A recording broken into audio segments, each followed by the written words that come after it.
asalaamaaleykum mbokk yi teel a gaaw fukki fan ak juróom-benn ci safar muy weeru diggi gàmmu di ñaareelu weer ci atum junni ak ñeenti téeméer ak ñeent fukk ak juróom ci gàddaay yonent bi sallallahu alayhi wa sallam dëppoo ñaari fan ci weeru septembre ci atum ñaari junni ak ñaar fukk ak ñett fukki fan ak juróom-benn dafa bokk ci lim yu fàtt yi kon tey ci gaaw bi rafetul ñaanu bis bi yow sunu boroom nun dey toon nañu suñu bopp boo nu jéggalul te yërëm nu danañu bokk ci way perte ñi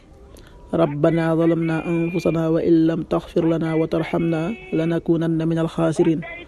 rabbana zalamna anfusana wa in lam taxfir lana wa tarxamna lanakunanna min alxaasirin xadisu bis bi yonent bi sallallahu alayhi wa sallam nee na bu kenn ci yéen jël bagaasi mbokkam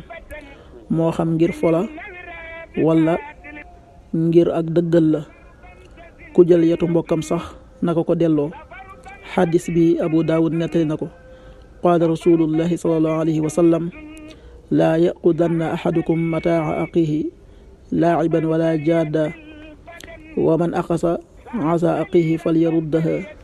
rawahu Abu Daawud. waxtu julli suba waxtoom dana tàbbi